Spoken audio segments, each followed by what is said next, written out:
ja loomulikult tahan tänada ka ürituse korraldajaid, ma ei hakka siin kõiki ükshaaval välja nimetama, need on kõik siin stendi peal ilusasti olemas. Et kindlasti on väga olulise üritusega tegemist, et kalandusteemadel rääkida, et me siis juba korraldame seda 3. korda ja kindlasti on oluline ka võib-olla see hetk praegu, et kui meil Euroopa tasemel on käimas uue kalandusfondi läbirääkimised, millised võiksid olla tulevikus toetused kalandussektorisse. Ja me ka ise oleme see aasta alustamas, või tegelikult me juba oleme alustanud strateegilist planeerimist, eesmärke püstitanud ja nüüd proovime ka siis see aasta läbi rääkida sektoriga meetmed, kuhu siis võiks toetus suunata.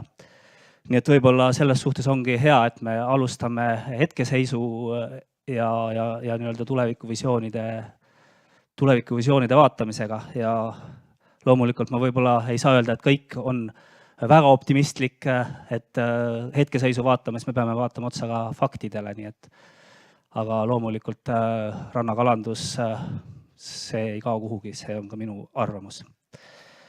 Aga kõigepealt, et millestki rääkima hakata, siis peame mõistma, mis asi see on siis, kuidas me seda rannakalandust defineerime. Et ega meil ju kalapüügiseadus annab sellise definitsiooni, et toimub kalapüük kalurikalapüügiloa alusel ja kalalaeva kalapüügiloa alusel ja sealt läbi selle, kuidas siis püügivõimalusi määratakse, võime jõuda ka mõistmisena, mis asi see rannakalandus, rannapüük on.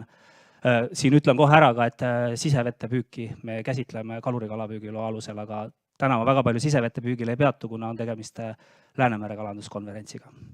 Aga iseenesest siis jah, see on kalapüük, mis üldjuhul toimub siis kuni 20 meetri sügavusjooneni ja erandid on siis nakkevõrgu püügil ja põhjanoodaga püügil, et sealt siis peab piirduma Eesti territoriaalmere ja sisemerega. Ja püügivõimalused siis on üldiselt ikkagi passiivpüünised ehk nakkevõrgud, mõrrad, õngejadad ja siis aktiivpüünistes siis on põhjanoodad lestapüügiks ja tegelikult ka meie rannakalanduse alla läheb agariku varumine merest ehk siis ka agariku-tragid, mis on tegelikult aktiivpüünised ja ka kaldanoodad, mida muidugi kasutatakse vähe. Et kui me räägime laevastikust, siis mis rannapüüki iseloomustab, siis eelkõige nad alla 12 meetri pikkused paadid, aga tegelikult sinna rannapüügisegmenti täna paatide segment veel loeme ka kuni 15 meetriseid aluseid, mis siis neid eelnevaid nimetatud püügivahendeid kasutavad ehk traalpüük.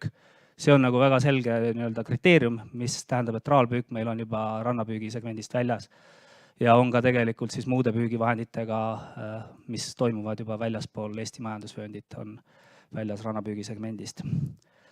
Et kuidas siis Euroopa Liidu tasemel rannapüüki defineeritakse, ega ju ühise kalanduspoliitika alusmäärus otsest definitsiooni selleks ei annagi ja tõenäoliselt on ka liikmesriikide vahel väga keeruline kokku leppida selles, mis siis ühes või teises liikmesriigis rannapüügi all mõistetakse. Et on ka liikmesriike, kes mõistavad võib-olla väikeste traalidega ranna lähedal püüki rannapüügina. Järelde küsimus on, kas on siis väiksemahuline või mitte. Aga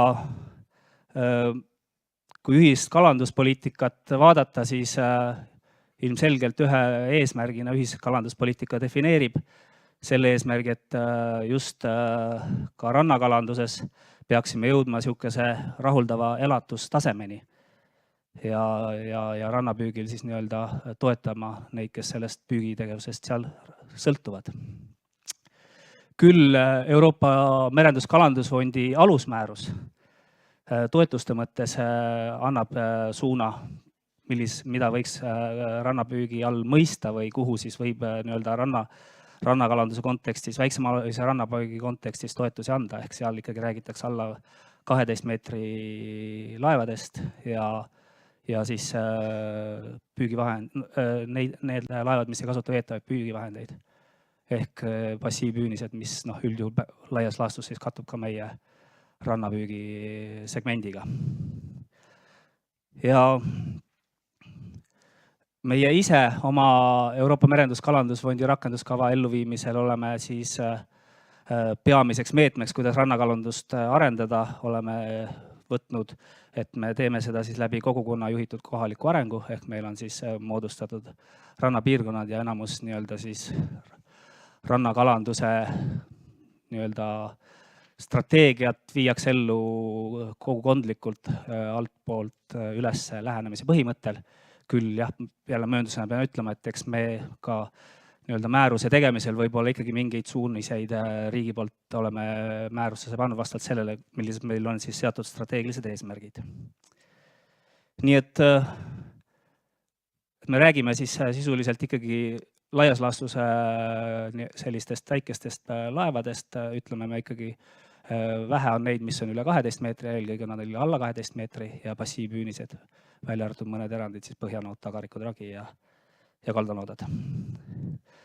Nii, siis kindlasti rannakalandusest rääkides ma ei saa lubada seda, et me ei räägi kalavarudest ja nende püügist, sellepärast et hetkeseisust ülevaadet saada me siiski peame vaatama ka, mida me püüame, kuidas nende varudega olukord on, sest ma arvan, et selles ei kahtle mitte keegi, et kalavarud on alus selleks, et meil üldse kalandussektor vähemalt püügi ja töötlemise poole pealt oleks jätkusuutlik. Seega on kindlasti oluline, et kalavarud oleks heas seisus, et see on üheks kogu kalandussektori ja ka rannakalandussektori konkurentsivõime aluseelduseks. Et iseenesest meil tänase seisuga, ma räägin 2018. aasta andmetel, on siis heas seisus ligi 48% neid kalavarusid, mida siis rannapüügil eelkõige majanduslikku tähtsust omavad. Ehk siia alla kindlasti ei ole loetud kilu ja tursk, mida ka võib-olla väiksel määral saadakse, aga nad ei ole ikkagi nii olulised majanduslikku tähtsust omavad liigid rannapüügi kontekstis. Ja kui me vaatame väljapüüke, siis koguseliselt tegelikult on ikkagi suurema osa saagist moodustab räim. Ehk kogu 2018. aasta Rannikumere saagist 77% oli räim ja saak. Ja Liivi lahe püük moodustab sellest lõviosa. Ehk kui meil kogu saak oli 8064 tonni, siis Liivi lahest püüti 6914 tonni. Ja kui me vaatame saagi väärtust, see on nüüd arvutatud küll esmamüügi hindades, et see on ametlik statistika, mis meil on olemas. See keskmine esmamüügi hind võib olla mõnel juhul madalam kui kindlasti ongi madalam, kui kalur müüb kala otse võib-olla sealt sadamast või kuskil turul, et siis ta tõenäoliselt saab suuremat hinda, aga praegu meil on käes need andmed, mis peegeldavad siis seda esmamüügi ametlikku statistikat. Ja selle vääringus siis 2018. aasta saak oli 5,7 miljonit eurot circa rannapüügis siis. Ja räime osakaal moodustas siis ligi 1,4 miljonit eurot ehk 24%. Me näeme, et kuigi lõviosa saagist on räim, siiski see ei ole nagu peamine sissetulek. Et peamine sissetulek on hoopis ahven. Et hea on tõdeda, et ahvenavaru on ka nüüd sellest 90. aastate alguse ülepüügist mitmetes piirkondades paranenud, et tänase seisuga on veel Soome lahe varu, ahvenavaru halvas seisus, aga nii Liivi lahes kui ka Väinameres on loetud ta ikkagi heas seisus olevaks. Ja see on ka see, mis nii-öelda kalurite majanduslikku olukorda on viimastel aastatel parandanud. Et kui kokku püüti 1137 tonni ahvenat, siis see andis 46% kogu Rannikumere kalapüügi saagi väärtusest ehk 2,6 miljonit eurot. Et loodetavasti varu olukord paraneb veelgi, mis siis ilmselt on ka eeldus, et kalurite sissetulekud puhtalt väljapüügist saaksid ainult suureneda. Nukram lood on kohavarudega ehk 2018 saak ainult 66 tonni. Kohavarud on jätkuvalt ikkagi halvas seisus nii Väinameres kui ka Pärnu lahes. Et ja koha ongi järgmine, mis siis tegelikult väärtuse poolest annab järgmise sissetuleku peale räime ja ahvenat ja räime, aga see on ainult siis 4% praegu. Et siin võib-olla oleks olukord paranemiseks, kui tegelikult siis ka varu olukord paraneks. Aga kohati võib-olla ka see kohavaru majandamine täna ei ole kõige optimaalsem, et jätkuvalt on ülepüügiilminguid. Ja ehk siis teised juba annavad siin vähem, et järgmised on siis meritint jällegi eelkõige Pärnu piirkonnas kuskil 3%-ga, Aug 3% lähedal ja siis Lest.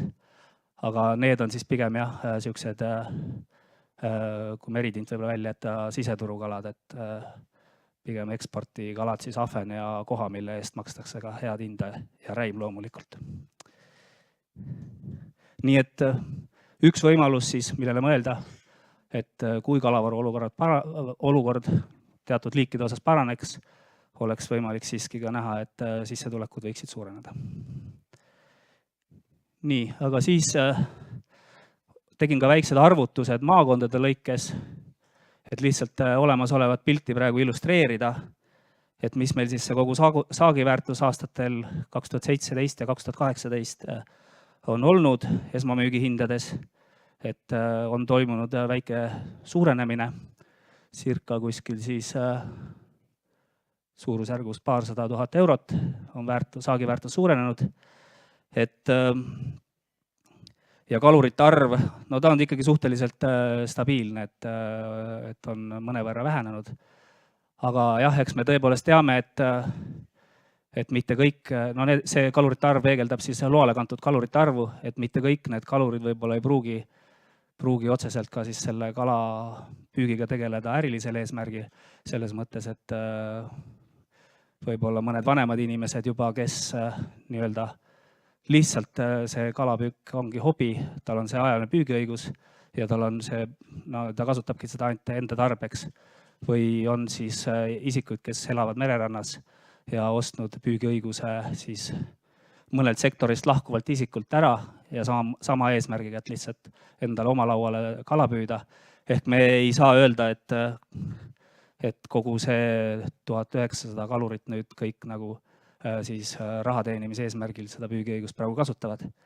Küll aga võib-olla mingi hinnangu saame anda, kui me teame, et Maksu- ja Tolliameti andmetel circa 600 nii-öelda füüsilist isikust ettevõtjat on meil siis, kes on kutselise kaluri tegevusala ennast arvele võtnud. Ja Statistikaameti andmetel on meil mingi ka 500 ettevõtet, kes siis nii-öelda kalapüügiga tegelevad. Me võime rääkida kuskil suurusjärgus võib-olla niimoodi 1000 siis võib-olla püügiõigusomanikku, kes nagu reaalselt mingisugust teenistust võib-olla sellest saavad. Aga jah, ma praegu need nii-öelda illustreerivad näited tõepoolest tõin siis kogu kalurite arvu peale ja proovisin siis arvutada ka maha kulud. Ehk kui Maailmapanga andmetel on üldiselt hinnang, et kuskil kogu saagi väärtusest ainult 32% on see tööjõu kulu või töötasu, siis ilmselgelt see sisaldab ka traalpüüki, ehk kui me hindame, et see võiks olla kuskil 50% ehk sellest püügi väärtusest siis nii-öelda kulud maha võtta, et siis 50% jääks justkui töötasuks. See sõltub muidugi ka loomulikult sellest, kui palju vaja kellelgi veel investeerida on. Aga läbi selle, et kui siis saagi väärtusest maha võtta kulud ja arvutada selle ühe kuu peale, siis need numbrid praegu väga kõrged ei ole, kui kõrvutada Eesti keskmise sissetulekuga. Ja et isegi kui me mõtleme, et toimub otse turustamine, korrutame selle 2 või 3-ga, siis arenguruumi selles suunas, et me rahuldava elatustaseme juurde jõuaksime rannakalanduses on. Ja ma arvan, et see on koht, kuhu peaksime mõtlema, et milliste meetmetega me siis sinna jõuda saame. Nagu ma ütlesin, rannakalandus, siis me toetame läbi Euroopa Kalandusfondi eelmisel finantsperioodil ja nüüd läbi Euroopa Merenduskalandusfondi. Ja me oleme suunanud sinna ikkagi päris olulisel määral vahendeid, et rannakalandus olukorda parandada ja näiteks siis tõesti Euroopa Kalandusfondist oli see kogumaht 22,4% kogu fondi eelarvest ja kui me räägime käimasolevast Euroopa Merenduskalandusfondist, siis on 27,5%.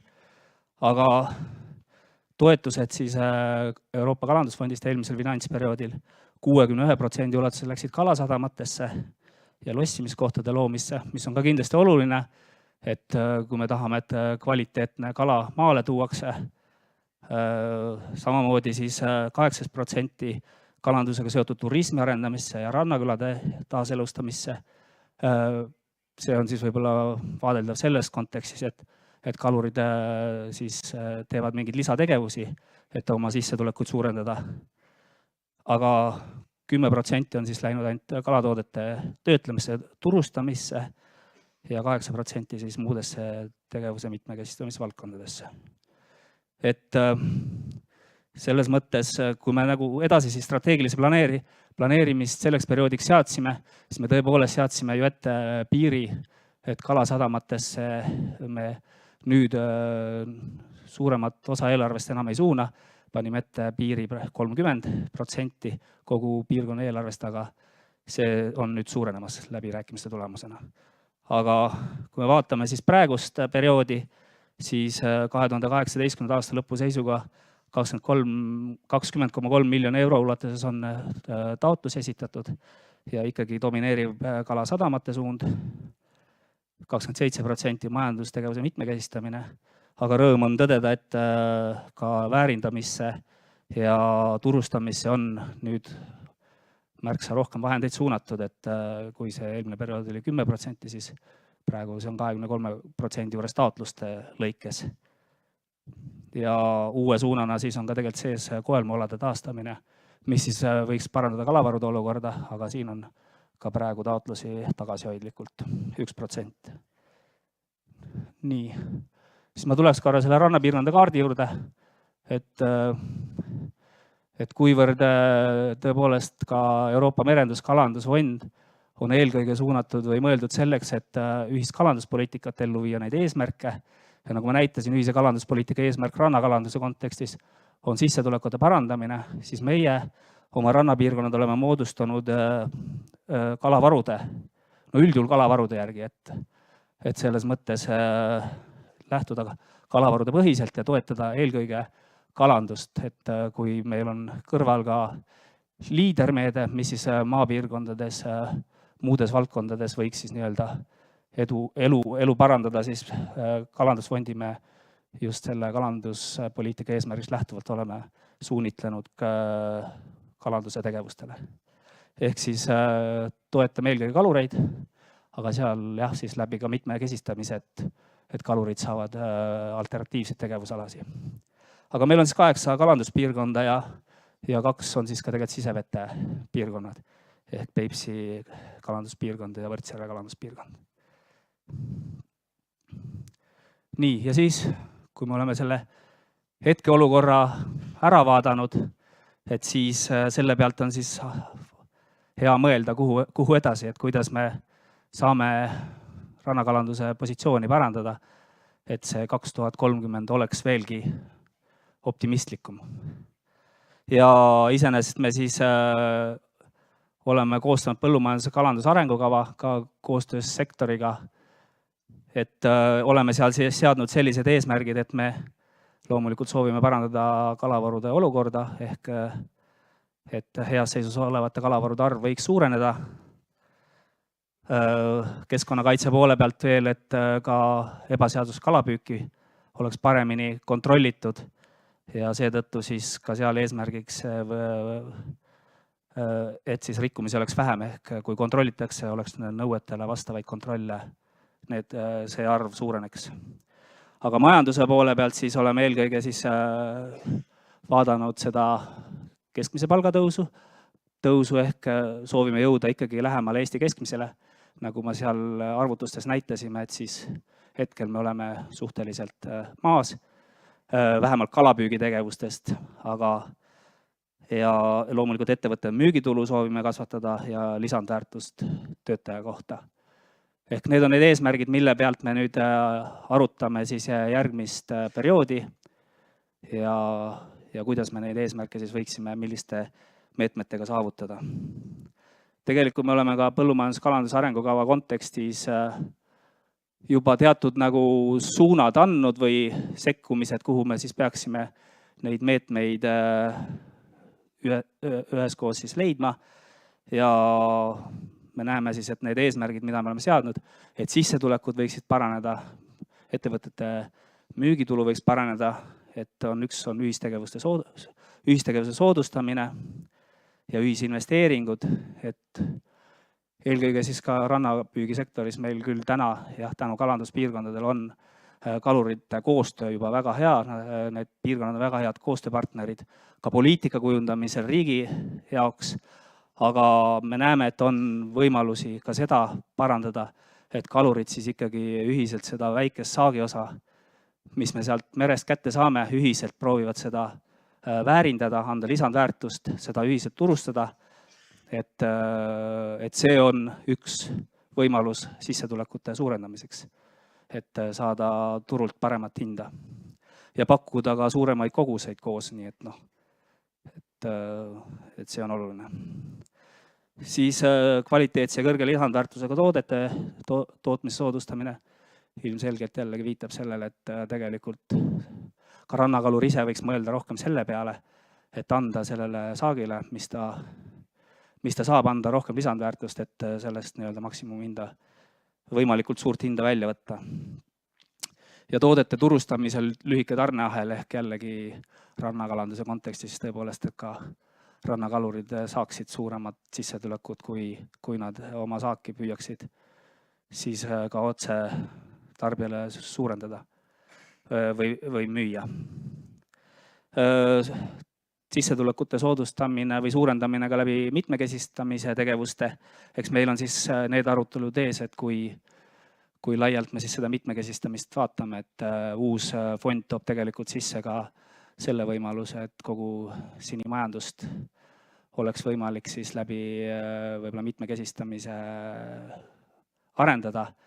Et see on nagu meie diskussiooni koht, et sinimajandus on lai mõiste, sinna lähevad alla ka tuulepargid ja et kas me lähme nii laiaks või pigem piirdume mere elusressursside ja sisevete elusressurssidega samamoodi, et neid rohkem väärindada ja selle pinnalt nagu tekitada mitmekesistamise tegevusi. Selle me oleme kokku põhimõtteliselt leppinud, et ja kindlasti läbi selle kogukonna juhitud kohaliku arengu on meie rannakalanduse edendamine häid tulemusi andnud, et selle suunaga me jätkame. Ja tõenäoliselt neid diskussioone on olnud, aga me näeme siiski, et me jätkuvalt keskendaksime kalandusfondi ühise kalanduspoliitika eesmärkidele, et me ei laiendaks seda kogu liider, nendele tegevustele, mida liider täna teeb, sellepärast, et selleks on juba vahendid olemas ja kalandusfond on suht piiratud. Ja mikroettevõtete investeeringute toetamine, siis siin me näeme, et jätkuvalt, kuna rannakalandus on ikkagi veel ei ole niivõrd heas finantsilises seisus, et neid siis tuleks toetada läbi investeeringu toetamise tagastamatu abiga. Teavitus, koolitus ja nõustamistegevused kahtlemata, et need tänapäevastel arengutele ka kalurkond kaasas käiks, et on oluline. Ja innovatsioon, et innovatsiooni mõistes nii, siis võib-olla veel kalapüügi kontekstis, et kuidas säästlikumalt selektiivselt püüda, aga kindlasti on ka võimalusi vaadata, kuidas toodangut väärindada ja paremaid tooteid teha. Kui nüüd vaadata varude poole peale, siis püügikoormuse optimeerimine on jätkuvalt oluline, sest mitmed kaluvarud, nagu me näeme, on halvas seisus, et nende seisu parandada ja läbi selle ka kalurite saake suurendada ja sissetulekut parandada. Et millised võimalused seal on, see vajab läbirääkimist, kokkuleppimist ja püügivahendid siis jätkuvalt ka vajavad veelgi selektiivsemaks muutmist, et oleks võimalikult vähe seda soovimatut kaaspüüki ehk neid kalade noorjärke, mida me ei tahaks tegelikult välja püüda et kuidas neid oleks siis võimalik püünistest elusalt välja lasta ja püügivahendeid selles suunas parandada.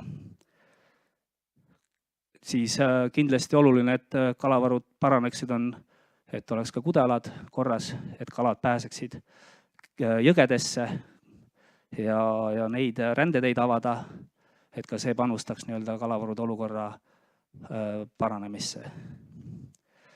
Ja kindlasti järelevalve tõhustamine, et nii seda, et siis kasutada veelgi tänapäevase tehnilisi lahendusi võib-olla, et seda ebaseaduslik püük eelkõige parema kontrolli alla saada.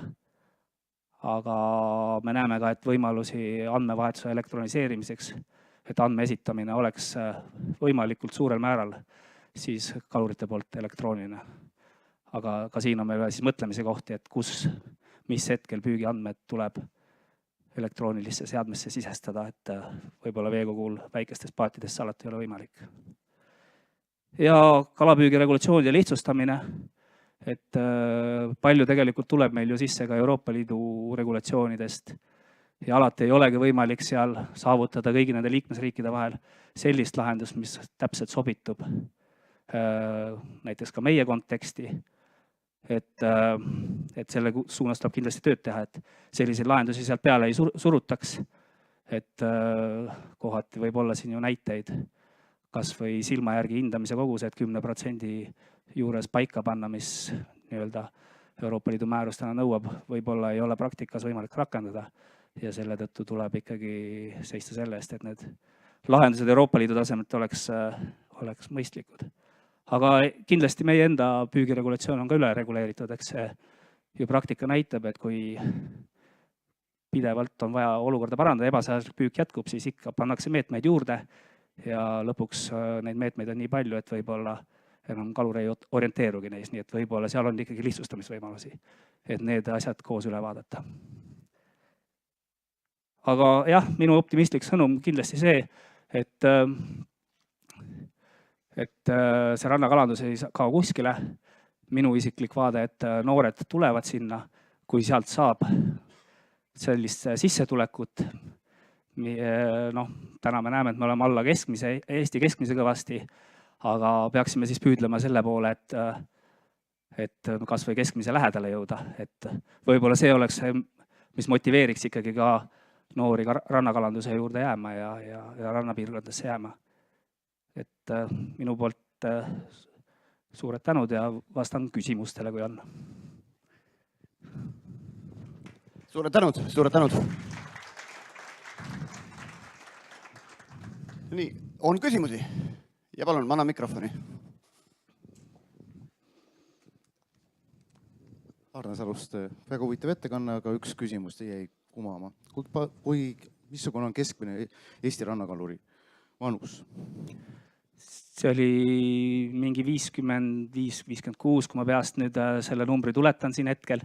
Ehk ka rannakalurkond on suht vanemaealine. Et oleme ka selle üle diskuteerinud, et kas me peaksime kuidagi püüdma sinna sekkuda sellesse arengusse mingite meetmetega. See on arutelu küsimus, aga pigem oleme jõudnud nagu ikkagi diskussioonis selleni, et noored tulevad just sinna siis, kui see sissetulek tuleb. Et võib-olla ei pea nagu kuidagi jõuga proovima seda sektorit nooremaks saada, aga see on arutelu koht ka meie tulevaste meetmete planeerimise kontekstis. On veel küsimusi? Küsige julgelt. Tervist, Logiev, USR. Selline küsimus, et siin oli juttu sellest kalameeste teenistusest ja selle ülesajamisest, aga kas keegi on uurinud kunagi sellist mõtet, et kas hea kalamees on ka hea ärimees või vastupidi? Otseselt ilmselt sellist uuringut ju tehtud ei ole, aga nad kindlasti peaksid olema ka head ärimehed, milleks me tegelikult ju seda nõustamiskoolitustegevust ja milleks me tegelikult oleme kalandusteabekeskuse ju ellu kutsunud. Et läbi selle võiks ka see äritegevuse oskus kalurite hulgas paraneda.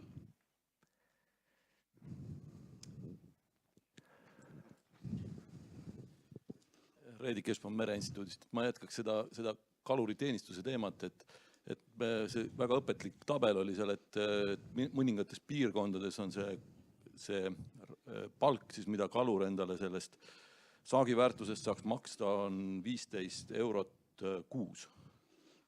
Kui ma saan õieti. No see on kõige pessimistlikumad numbrid selles mõttes, et mõtleme äkki ikkagi nad müüvad otse ja saavad natuke rohkem. Harjumaal, no, et ma mõtlen, et kuidas nagu ministeerium seda näeb, et kõigi nende toetuste ja meetmetega, et seda tegelikult seda 15 eurot kuus me peaksime nagu tõstma 1000 korda, et kas see on nagu võimalik või on siin mingid näete või mingeid muid variante ka, et võib-olla seda, et kalandus on nagu ikkagi peaks olema nagu selline majanduslik tegevus, et ta peaks nagu kuidagi ära tasuma.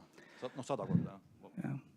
No võib-olla ma ju neid võimalusi nimetasin siin lõpus, et kindlasti see lisandväärtuse andmine, otse turustamine kaluri enda poolt, et mitmekesistamine võiks sissetulekut suurendada. Nüüd see, et kas me püüame mingisuguste meetmetega statistiliselt saada siis seda numbrit paremaks selles mõttes, et nagu ma ütlesin, et kõik tõenäoliselt, kes meil täna seal lubadel on, ei tegele kalapüügiga ja seda kala ei müü ja ei tahagi raha teenida, vaid nad lihtsalt tahavad saada seda püügiõigust, võrgupüügiõigust, et minna nii-öelda veele ja endale kala püüda ja mitte konkureerida harrastuspüügilimiitidega.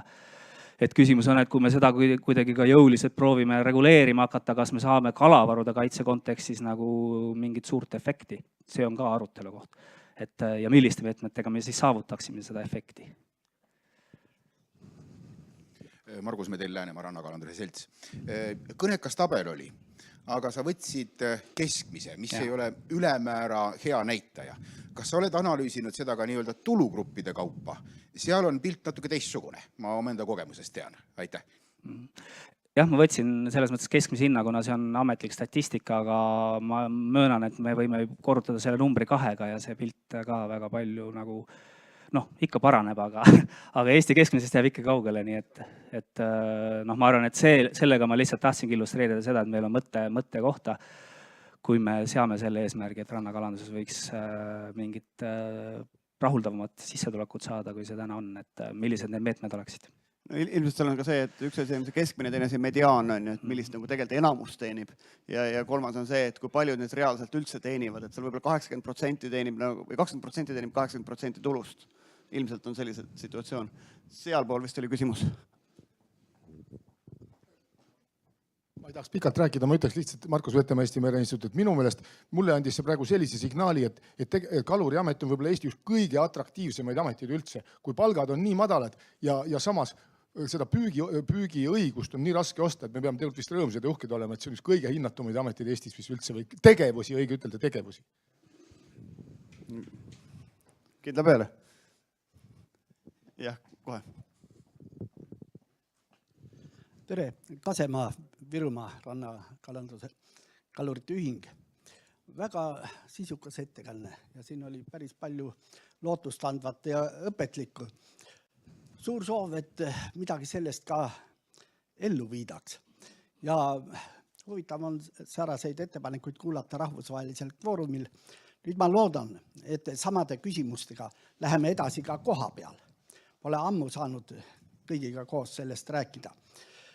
Teiseks, kui kala on meres, on ka selle püüdjaid, kui me räägime rannakalandusest. Nii et probleem on kalavarudes. Eriti nagu tabelis tegime juba põhjarannikul. Nüüd rõõmu valmistas ka see punkt, kus on regulatsioonide vähendamine. Ja teatavasti on meil isegi ühingud peavad säilitama oma liikmete seas protsente, palju KOV-i esindajaid, palju ettevõtjaid ja nii. Nii et kalameeste, kui me tahame ühingusse võtame kalamehi, siis peame juba näiteks Virumaal kedagi teist välja jätma. Kust kohast need protsendid pärit on? Ma seda ei tea. Ja juhatuses peame täpselt samu asju säilitama. Et siin probleeme on palju ja meie poolt on sõnum, leiame võimaluse ja tuleme kokku, räägime oma vahel ka seda. Aitäh! Jah, kindlasti selles mõttes, et me plaanimegi juba mai lõpus tulla kalapüügi töörühmas kokku sektori esindajate, tegevusgruppide esindajatega, et siit edasi nüüd mõelda nendele suundadele, mida me mida me põllumajandus-kalanduse arengukavas oleme juba kokku leppinud, millised on konkreetsemad meetmed siis nende eesmärkide ja saavutamiseks, kitsaskohtade lahendamiseks. Aga jah, nagu ma tegelikult oma ettekandes korra mainisin ka, et lõpuks ka Euroopa Liidu, kuna me kasutame Euroopa Liidu vahendeid ikkagi sektori toetamise, siis õigusraamistik lepitakse lõpuks kokku Euroopa Komisjoni, Euroopa Parlamendi ja täna veel ikka 28 liikmesriigi ühiste kompromisside tulemusena ja lõpuks ei pruugi olla kõik need paragrahvid või sätted, mis sinna regulatsiooni sisse saavad, mida me peame lõpuks järgima, sobilikud näiteks meie kontekstis. Jah, üks kommentaar, Reedik Esbaum tegelikult küsis mu küsimuse ära, aga lihtsalt mõtte õhku, et me teame, et merenduses tahetakse teha maksusoodustusi laevaomanikele, et nad tooksid Eesti lipu alla laevu. Võib-olla mõelda seda, et kaluritele mingid maksusoodustusi teha või FIE-dele. FIE-d ju, me teame, maksavad päris kõvasti makse, et see tõsta seda nii-öelda keskmist teenistust. Et lihtsalt sihuke mõte. Võtame selle arutelule. Siis Rahandusministeeriumis ka keegi kutsuma. Ja mikrofon tuleb. Tavaliselt on neiud käivad mikrofonidega seast on. Valdur Noormägi, Eesti Kalaliit. Teatavasti on rannapiirkondadel võimalus oma rahad paigutada 5 põhilisse prioriteeti. Põhiline prioriteet, mis toob kõik rannakalurid kokku, on seotud sadamatega ja tema infrastruktuuridega. Samas te olete piiranud seda summat. Euroopa regulatsioon nagu sellist summa piiramist ette ei näe. Kui sa vaatad oma tabeleid, siis sa näed, et tegelikult rannakalurid on kõige rohkem teinud just taotlusi kalasadamate uuendamisse investeerimisse. Kas te olete valmis dialoogiks rannakalandusega, et teiepoolne piirang ära kaotada? Me seda dialoogi kindlasti peame, aga ma oma ettekandes tegelikult seda põhjust ju märkisin ka, et ainuüksi kalasadamate arendamine ju ei hakka kalurite sissetulekut suurendama. Et kui me vaatasime eelmise perioodi neid tegevusi, palju sissetuleku suurendamisse panustati ja palju muudesse, siis see oli kõvasti kaldu sinnapoole, mis sissetulekuid ei suurenda. Ja seetõttu oligi meie soov suunata, et rannakalandus kunagi võiks jõuda sellisele jätkusuutlikule tasemele, mis võiks olla tegelikult ju eesmärk, et ta tuleb ise toime, et ta ei pea toetustest sõltuma. Et see on see suund, mida ma tahan rõhutada, et me peaksime mõtlema nende tegevuste peale võib-olla rohkem ka, mis sissetulekut tõstavad. Ma küsin omalt poolt ka ühe, et Konfutsius on öelnud, et vali töö, mida sa armastad, ei pea päevagi tööl käima. Et ma saan aru, et rannakalurid on valinud töö, mida nad armastavad, et seda siis teha. Ja siit ma kõrvalt kuulen, et kõlab nagu selline vaade, et see rannakalur peab hakkama ettevõtjaks ja siis peab hakkama ta kõik neid rolle täitma. Aga võib-olla see tema nagu selline identiteet seondub pigem selle kalandusega. Et küsimus, et kuivõrd see uks lahti on nendele teiste inimestele, kelle süda on teise koha peal, ma ei tea, kes teevad rannasporti või kes tegelevadki turismiga, ehk siis ka teised ministeeriumid, sport ja liikumisharrastus, kultuuriministeerium, eks, majandusministeerium ja turism, et kuivõrd, ma ei tea, kui palju siin saalis on nagu nendest teistest valdkondadest inimesi ja kui palju on puhtalt kalanduse taustaga.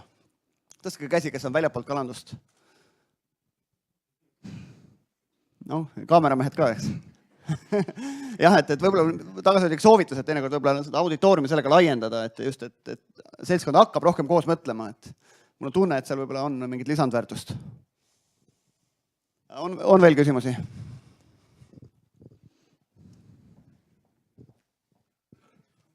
Mul on üks küsimus, ma ise olen nüüd juba lähiriikides ringi hakanud liikuma, kuna Eesti enam ei paku huvi ajaloolasena.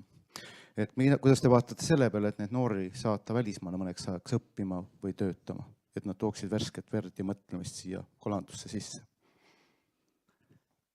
Kindlasti positiivselt selles mõttes, et kahjuks meil täna see kalandushariduse andmise pool on liikumas selles suunas, et huvilisi on väga vähe, mistõttu pannakse õppekavasi kinni. Küll aga jah, kui seda haridust veel anti, siis oli praktika, paljudel ei olnudki Eestis, vaid oligi väljaspool, sealhulgas minul. Nii et kindlasti positiivselt vaatan seda. On veel küsimusi? Kui ei ole, ma teeks väikse avaliku diskussiooni, meil on mõni minut aega siin, ma hakkasin nagu, istusin ja kuulasin ja mõtlesin seal, et mis tüüpi need kalandusettevõtted õigupoolest on. Ma saan aru, et suur osa nendest FIE-d, aga ma mõtlesin, ma korra joonistan siia tahvli peale, et äkki aitab teie mõttekäikuga edasi, siia tulevad hiljem siis need positiivsed, negatiivsed omandussõnad, et kes pole kirjutanud, kirjutage valmis. Kui te ruumist välja lähete, siis peate siia ära kleepima. Ja kellel ei ole seda postitit, siis me anname ukse juures, et me saame teilt need omandussõnad kätte. Aga see arutelu, mis ma tahtsin korra teha, on umbes selline. Et kõigepealt kui esimene kategooria on see, et meil on ühelt poolt MTÜ-d, nii-öelda emad ja reesadeks, ja teises otsas on meil siis kommersandid või kapitalistideks. Et siin puhtalt tahetakse teha midagi head, siin tahetakse teenida raha. Nüüd üha enam ettevõtteid tekib Google'i siia vahele. See teile vahele nimetatakse sotsiaalsed ettevõttedeks. Et kes lähevad lahendama küll mingisugust probleemi, aga nad teevad seda kasutades siis ärilisi printsiipe. Eks nad teenivad ka tulu selle probleemi lahendamise käigus. Ja mul on tunne, et vähemalt need rannakalurid, suur osa neist on siin sotsiaalse ettevõtluse sfääris. Sest et siin on üks iseloomulik joon veel see, et need nagu rahavood on mitmetised. Et ei ole ainult üks rahaallikas, vaid need on erinevaid. Aga selleks, et ikkagi seda elustiili säilitada, ma ei tea, rannas elu jätkata, kõik see muu, et mul on tunne, et suur osa nendest on nagu sellised elustiili. Mitte elustiili, just sotsiaalse ettevõtluse sugemetega. Ja teine pool on minu meelest selline telg, et meil on siis ühel pool selline nii-öelda elustiili ettevõte. Siis on meil selline traditsioonilise ärimudeliga ettevõte ja siis on meil selline kasvu ettevõte. Kasvuettevõtted on tihti startupid, ehk siis nad skaleeritavad. Keegi kirjutab ühe korra tarkvara müüakse 1000, 10 000 või miljon korda, et sa iga järgmise kliendi puhul ei pea uut tarkvara kirjutama. Versus kui me teeme kalakonserve, meil on vaja suurema mahujaks, suuremat liini, rohkem inimesi, rohkem kala ja nii edasi. Et mul on tunne, et suur osa ka nendest nii-öelda kapitalistlikest kalandusettevõtetest, mitte sotsiaalsetest, on pigem siin nagu traditsioonilises vallast. Aga samas on meil jätkuvalt ka selline elustiili asi, et kohviku pidamine on elustiil. Et see kohvik on tulus, aga ma ei tahagi rohkem. Ma tahan oma pere ära majandada, ma tahan mõnusalt elada, ma tahan talvel puhkama minna ja ma ei tahagi rohkem. Ma ei taha saada töösturiks, et ma olengi see elustiili ettevõtja. Et minu meelest teie valdkonnas on tegelikult neid ettevõtteid, organisatsioone ja inimesi, kes siia nendesse kuude kasti sobituvad erinevatesse kohtadesse ja neid inspireerivad täiesti erinevad asjad, ilmselt toetavad täiesti erinevad meetmed, oma isikuomadustel, et nad tõenäoliselt täiesti erinevad. Et seetõttu me ei saa üheselt nende kõigiga rääkida, me peame mõtlema siis, et millist segmenti me puutume ja siis kuidas me seda mõjutame või kuhu me teda tahame mõjutada. Et mul on tunne, et selle sektori laiali jagamine võiks aitata täpsustada, et kes siis mida ja miks seal teeb. Aitäh. On äkki veel mõni küsimus? Meil on mõni minut aega.